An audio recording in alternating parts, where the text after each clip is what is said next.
So the other day I watched the pilot for Lackadaisy, and oh begorra, I loved it. But before I get into that, first of all, hey people, Mark here. Welcome back to Mark the Crawler. Been a little while, I know, and I know I say it a lot, but the other channel has taken all my time, you know how it is. Today's different from the usual lazily chopped up God of War episodes from 5 months ago, good God. Today I want to talk about animation, my true love, the scarlet ibis I've never caught, and by that I mean I have no goddamn time to practice. But every day, I am on the hunt, prowling around, deep underground, never even uttering a peep or a sound. B.I.G. What am I looking for, you ask?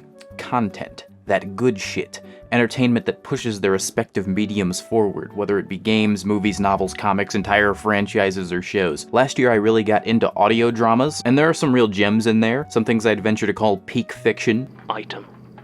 A laughable umbrella. Look at it. What does it think it's doing here? There hasn't been rain in 50 years. Stupid umbrella. Does it think there is a monsoon coming? Perhaps this idiot apparatus thinks it can protect from the relentless heat of the sun, but its fabric is torn and ruined. Take a moment to sneer at this corpse of an umbrella, and wish for a moment you had water enough within you to spit on it. As well as some stinkers, but we're not talking about that today. But no medium has come close to pulling out my emotions and beating them like a hard-boiled button man when his bumpin' plan's gone bluey as many times as animation.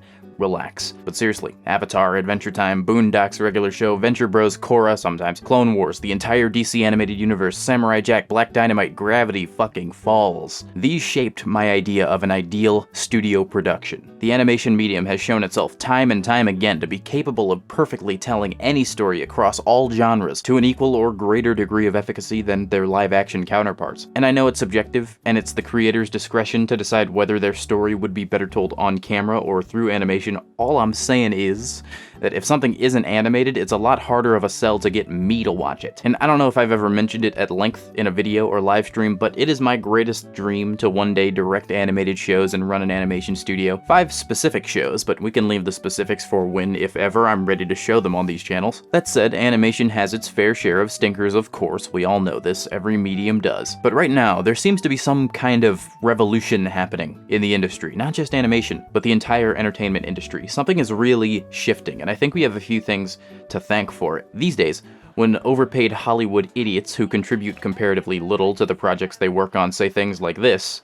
But I have a toddler, so I just watched Encanto 190 times. A lot of Academy members have gone on record saying that they just vote for whatever their kids watch, because they don't see this category as one that deserves their attention. So many kids watch these movies over and over and over and over and over and over and over. People get pissed. But man, I cannot get that fucking sensation, that taste of just raw asshole out of my mouth. As they should. I mean, what a way to out yourself as a complete fucking idiot. Animation is an art that includes every single art that you can imagine. Animation for adults is a fact. It's happening. Let's call it cinema. And when something like Spider-Verse comes out, people pay attention, and then the industry follows suit. The parts of it that aren't afraid to take any risk, that is. You get Arcane, an amazing show. You get the upcoming TMNT, looks visually interesting. Short stories like the ones in Love, Death, and Robots, which is a love letter to the entire animation industry itself. And of course, the new industry gold standard, which goes without saying. And that's not even mentioning the absolute Goliath anime has become. Aside from animation, there is one other art form that has gripped not just me, but the attention of my entire generation. Hello everybody, my name is Markiplier and welcome to Let's Play Slender the Arrival. Good mythical morning. This is Jessica Rabbit. Well, I got your number and I'm calling just to say fuck you. Hey, yeah? You ever wonder why we're here? Michael Jackson. Michael Jackson. Internet content creators. Now, I know a lot of older viewers may have rolled their eyes, as if you're not watching an internet content creator right now. But as for my generation, as I said on the 1,000 subs video on Gamma Company Mark, we pretty much abandoned television in favor of a much more curated, personalized entertainment medium you can only get here. The creators on YouTube were people. They were like us, kids in their backyards and their bedrooms, recording themselves doing things that we did too. And so many of them are still around doing the stuff they did then, but better, or completely revamping their content with what they've learned over the years. But so many of them have taken it a step further. We see a lot of channels expanding upward, some for the better, some we won't speak of. For internet content creators, there's a much closer relationship between the viewer's enjoyment, the success of their channel, and the food on their table than that of an actor or director or some Hollywood bean counter snorting coke off his dad's balls. So when a content creator who's forced to remain human, and no, that's not all of them by any means, moves into creating something that's meant to be more official, you can expect something special to come out of it. A great, more subtle example to highlight than all the ones that I've been showing on screen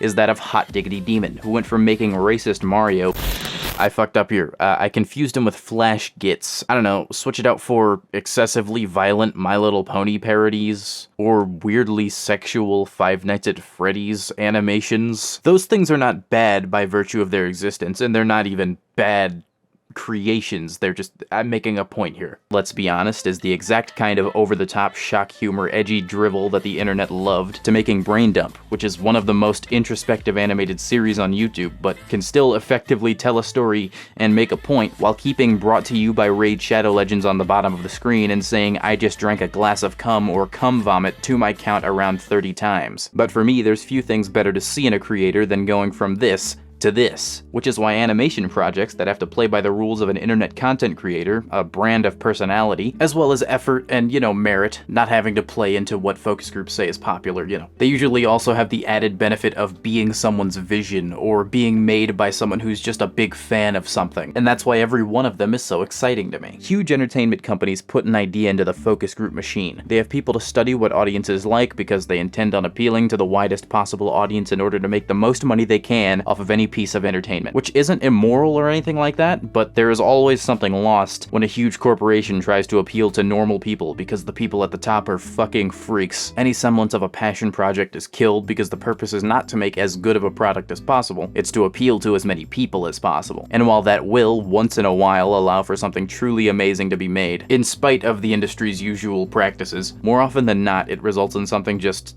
meh or worse. But with an indie series, we get some of the most interesting and explorative stuff out there because they aren't subject to the whim of the general populace. On top of their willingness to venture outside of industry norms, we can usually brush off a lack of production value because the people making this stuff genuinely have no money. Which brings me to, and I really do hate to do this, but we're talking about YouTube-based animated series. I literally have no choice but to bring it up, and I know you know what I'm talking about, Hell of a Boss, and to a lesser extent Has Been Hotel, which isn't as pertinent to the topic. I love Hell of a Boss, and I'm not afraid to say it. It is indeed flawed, but I think everyone can agree that it's been ironing out its flaws as the series goes on. The voice acting has been consistently good since the beginning. The writing started out not so good, the animation was also just passable, but in Season 1 there were a lot more issues like this one. Watch this.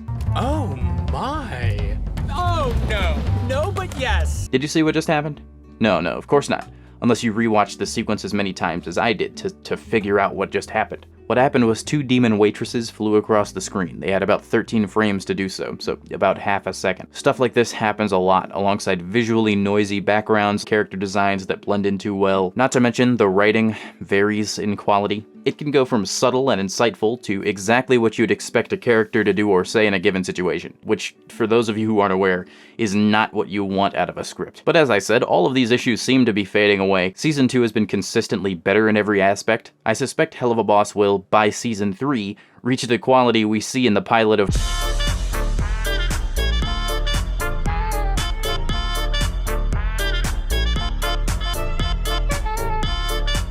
Apparently for the past 17 goddamn years this property has graced the internet, but I didn't know any of the stories or the lore of this world, so I went into the pilot completely blind, and I was not disappointed. The beginning greets you with a downright beautiful scene on the bridge, accompanied by some enchanting prose from a character whose design tells you everything you'll need to know about the setting. It's the 20s, and everyone is cats. This is your hook. This is your answer to why am I going to give this pilot a chance, and then after it, you hopefully have a reason to continue watching, and once you've given the pilot that chance, you hopefully have an answer to why would I give the rest of the show a chance. The beauty of this sequence is that it serves multiple purposes. Between showing us the point of view of Rocky, the most animated character, and that does happen again later, but I suspect it hints at what's to come in the following episodes and seasons. Brings us brassy, myth-made kings to challenge titans come before!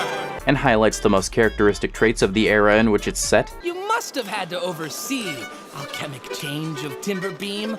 to iron, brick, and engine steam. Then of course there's the beauty of the writing and the word choice itself, and the fact that as Rocky leaves this golden shimmering overlook into the visually darker setting, the dark story begins. As the golden background fades away, he's jolted into reality by the same color from the flashlight and pulled into the far less glamorous duty of digging up a grave. From then on it remains dark. There are no outright jokes until the end after the credits. Which, before I forget, everyone's voices are top-notch, but Pro ZD as Mordecai Heller, I think his name was, and Mr. Sweet Jason Marnoka. Is that how you say it? Those two? Auditory fellatio. Pro ZD has shit Halo takes, though. The vehicle has been disabled, and on the whole, the evening has not gone according to plan. Oh, those dragons. But chief among the admirable traits of the pilot of Lackadaisy is subtlety. Like how subtle of a reference that line was, until I fucked it up with this one. Every scene has top-notch composition as well. Your eyes are never drawn away from what you're meant to be seeing, but if you do look away, there are some complementary ideas that can add context to some of the characters' personalities. Freckles always glancing around nervously, Rocky's disregard for Freckle hitting him with his tail over and over, but just from an animation point of view, there's a bunch of little things. As the car bounces back and forth, Rocky's claws dig into the seat and scratch it open, and it's so well researched. As someone writing a historical fiction novel, I applaud the attention to detail. Gora! And deliver. I think we should hurry. I'll start the car. Whiskey in the jar. You said there was a pistol in here somewhere? There's always one wedged in the seat. Well, I guess that's a gun. And the tension in the quarry scene, my word. I don't know this show, I don't know these characters or how expendable each of them are. Any one of them could have died at any moment to me, except Rocky, call it a hunch. The ticking of the clock, the darkness of the shots, the screams of Ivy Pepper are haunting. And just when all hope was lost, the character we're the most attached to at this point, Rocky, gives us a glimpse of what his performance can look like from the outside. The sudden circus comes to town!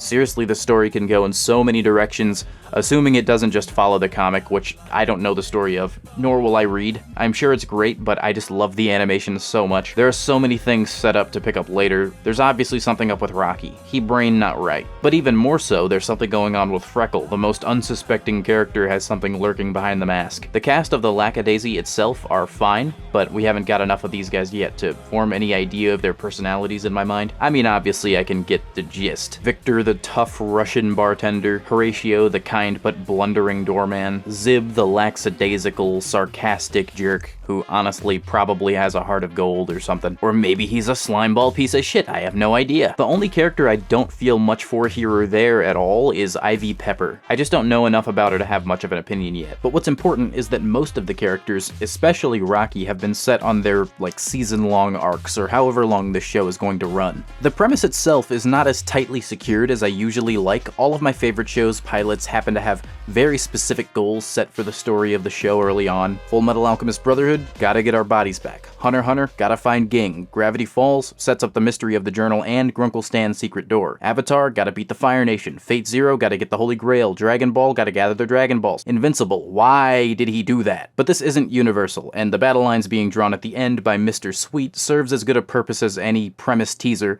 It's just less tangible than my tastes seem to prefer. But a good example of something that does break this trend in my favorites is the Magnus Archives. I refuse to spoil this, but it gives no hint whatsoever at the greater story in the first episode. In fact, the show pretends to be a purely episodic anthology, and even in a way sacrifices writing quality for a payoff that makes a whole lot of sense 80 episodes in. It's a ballsy move, but it works. But that's all I gotta say. In conclusion, Lackadaisy good. Subscribe for free. We'll wait on revealing that one. If you like Halo, subscribe to my other channel. Peace.